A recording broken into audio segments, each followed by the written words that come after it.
Good afternoon. I'm Alvin Bragg, Manhattan District Attorney. We're here to announce very significant coordinated law enforcement action. But before I get into the details, let me tell you about the outstanding public servants that did this work. We are always working side by side with the NYPD, and the team on this is exceptional.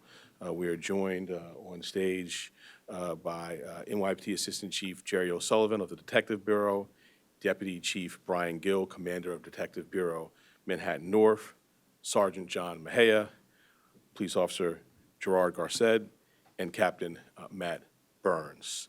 From the Manhattan District Attorney's Office, I want to acknowledge Christopher Prevost, Deputy of our Trial Division and the head of our Violent Criminal Enterprise Unit. We also have two Assistant District Attorneys who are, I think, at this very moment, standing up on a related matter. That would be Gene Prisco and ADA Sean Flatto. And all of our work, and I think this is true across law enforcement, is supported by phenomenal folks like our analysts. And on this, we had investigative analyst Henry Newton. So this team has worked and pulled together a really, really impactful investigation and indictments.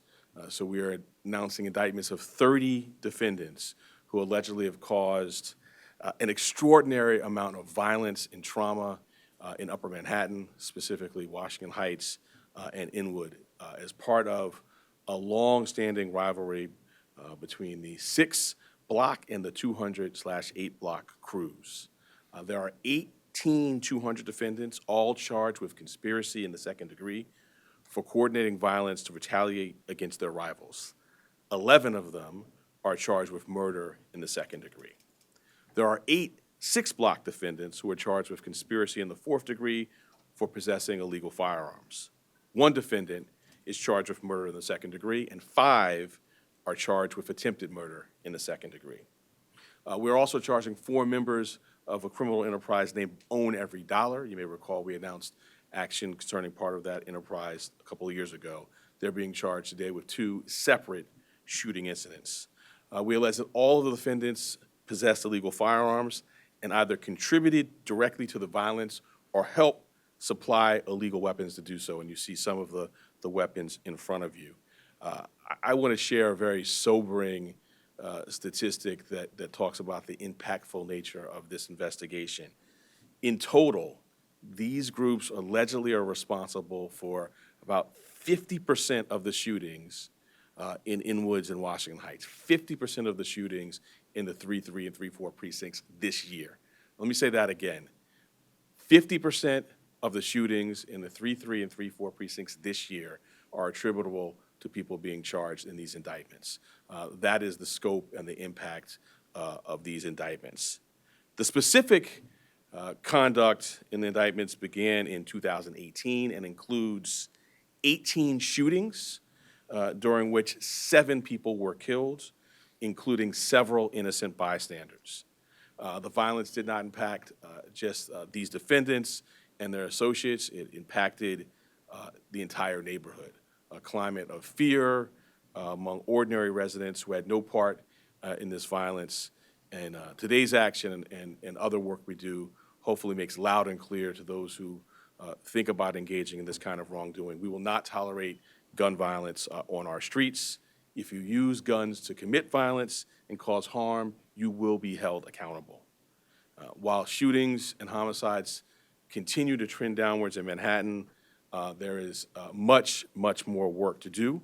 We will continue to do the necessary work to continue to drive down in concert with our phenomenal partners at the NYPD, and as evidenced by the scale of this investigation, that work continues literally every single day.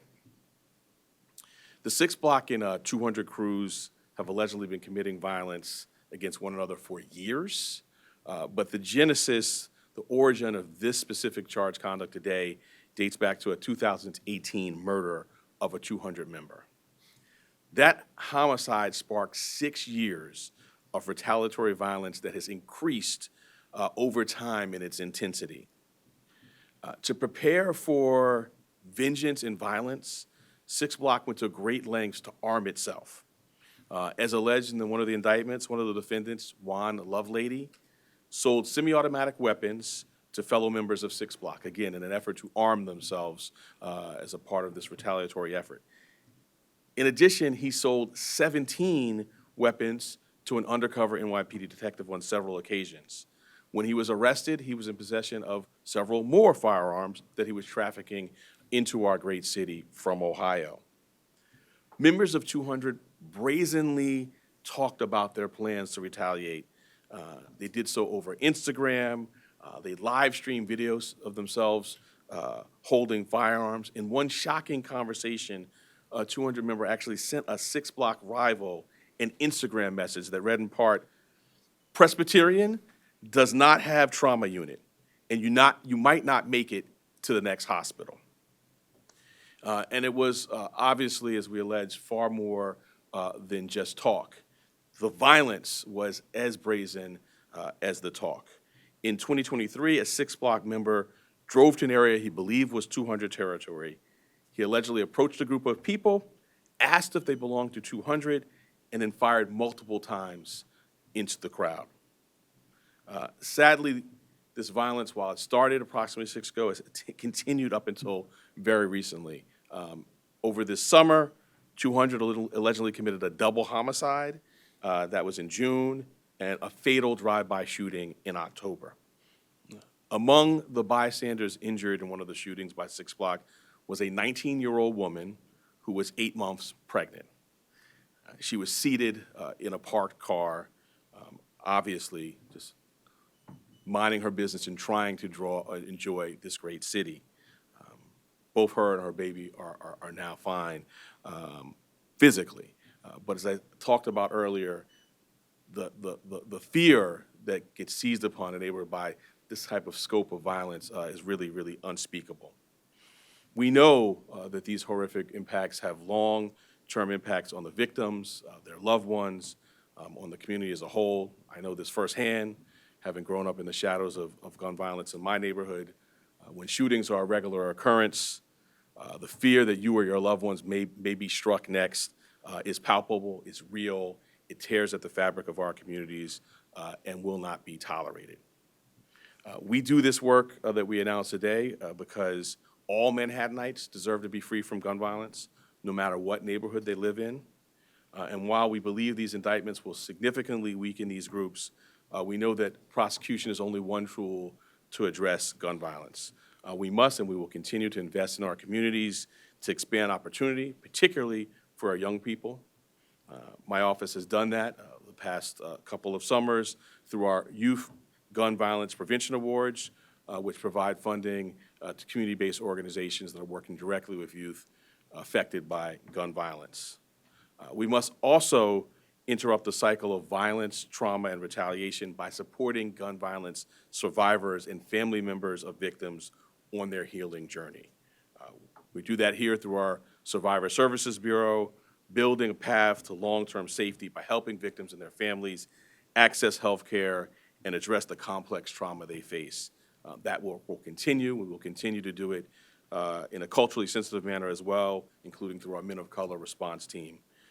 Working together, we can prevent victimization and retribution of the kind we are charging here today. I want to end where I started by commending this phenomenal, heroic team. It's an honor to work side by side with them. I have no doubt about the impact of this investigation, and we will continue to do the work. Thank you.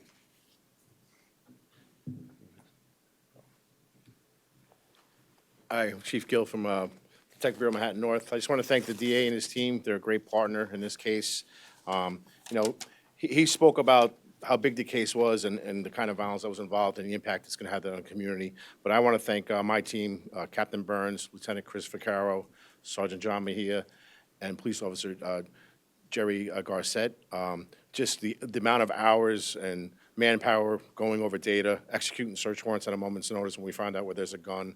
And I also want to mention Detective Scambati with his gun trafficking case from Ohio. Really, it's going to have a huge impact on Manhattan North and parts of the Bronx. So like the DA said, 50% of the violent crime, the shootings, was from these people in this case. It's just going to have a huge impact, and we'll continue to investigate and see what else we can get from this case as we go forward.